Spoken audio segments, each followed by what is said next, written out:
West has been having in the Middle East, and then the amplification of the Muslim conflict in the Middle East. Who would you like to answer that? I'm throwing out to both teams, opposition and proposition.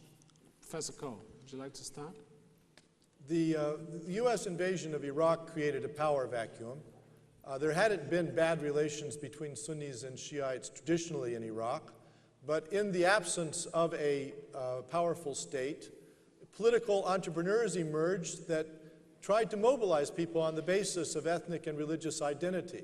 They tried to scare one community about the other. We had groups like that of Abu Musab Zarqawi who targeted Shiites deliberately in hopes of provoking a civil war in Iraq to make it too hot for the Americans to stay. They would bomb a wedding at midday, and they would know there would be a funeral that night. They would come back and bomb the funeral.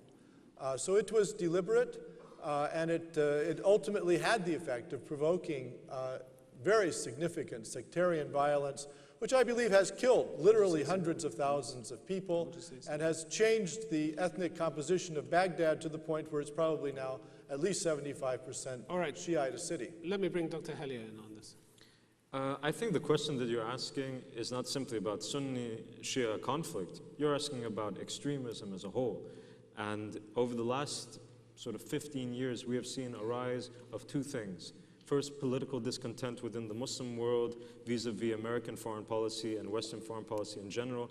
And two, and this is very crucial, the growth of a nihilistic, non-Islamic ideology that cloaks itself in the vocabulary of Islam.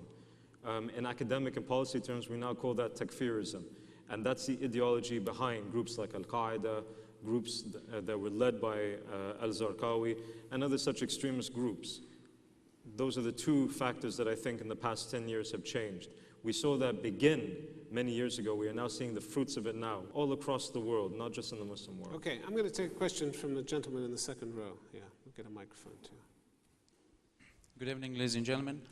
My question is to the opposition side. As Imam Hassan Al-Qazwini mentioned before, that there are some minority groups of Shia and Sunnis that they are fighting and they're creating conflicts around the world, maybe in different parts of the world.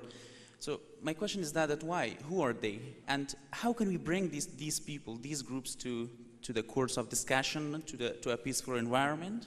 Thank you. I believe that these are extremists.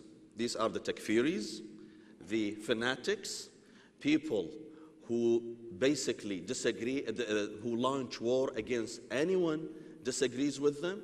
And this is not between Shia and Sunnis only. People who were killed last month in Algeria, they were not Shia, they were Sunnis. People who were killed in Cairo, in Istanbul, in Jakarta, these people were Sunnis.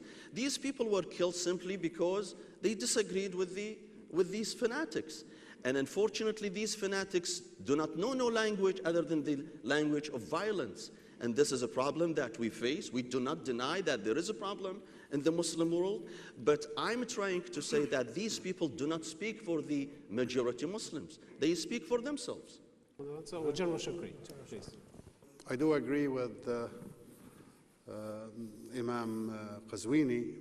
There are extremists on both sides, but it's unfortunate that the extremists are ruling the day.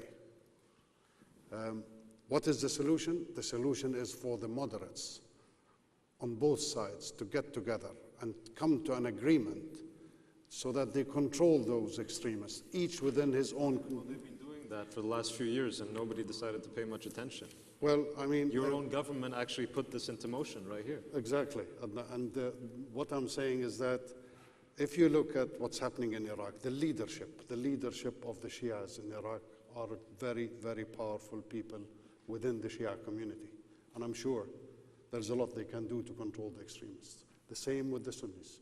The Sunnis, the moderates. They could do a lot more than they're doing. Exactly. At the end of the day, the moderates must rule. The moderates must do everything they can to stop this. The moderate issued so many fatwas so far. Ayatollah Sistani, the leading cleric in Iraq and the world, the Shia leading cleric, yes. He condemned the violence. He called on the Shia to restrain, not to retaliate. Same thing you find in the Sunni side. All right, there's a gentleman there. You were shaking your head in the audience. You wanted to say something about this. Yeah, actually, my question goes out to the opposition. You're talking about extremists and fanatics as if they're useless or they don't even matter, but don't you think that they're the most dangerous? Weren't people, fanatics and extremists that you don't really consider dangerous, like bin Laden, the ones that provoked the Americans and probably caused the invasion of Afghanistan, weren't these the people that are most threatening to Muslims? And I mean, seriously, if 60 to 70 people die of sectarian violence in Iraq every day, relative to the States, that's about 600 to 700 people per day. If that's not damaging reputation of Islam, then I really don't know what would. Dr. Hellyer. Dr. Hellyer. You know, I come from a nice little place called the United Kingdom. A few years ago, on July 7th, 2005, extremists came into my country, trained to blow up a lot of people, a lot of innocent people in the name of Islam. And I've spent every day since trying to counsel governments, communities, and grassroots on how to find those extremists, root them out, and pull them by their hair. I don't think that they're useless. I don't think that they're unimportant. I think that they're actually one of the most dangerous things that faces us today as a community in the West and in the East. My point is that they are not a majority. They stand on the margins of the society, of the world, and of civilization. And what we have been trying to do for years is to say to them very clearly, you will lose, civilization will win. What we want is for the image of the grassroots that is the majority, that is against the extremist margin, to be represented by the media. Okay, do you want to come back on that?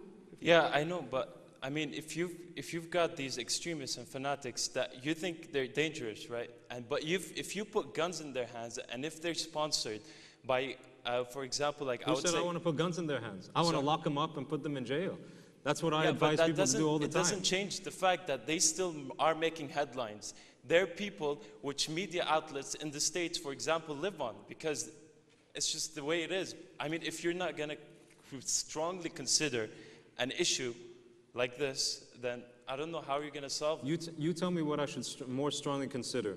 The maybe 1% of 1.5 billion Muslims worldwide who commit extremist acts and think along extremist lines, or the 99.99% of 1.5 billion Muslims worldwide who condemn them and go about their lives as peaceful, moderate people? You tell me, who should I be more focused on? Let Professor Cole say something here. I said you really don't want to say it's 1%. That would be 15 million people. I don't think there are more than a few thousand of the really dangerous people. Well, then you just help me with him.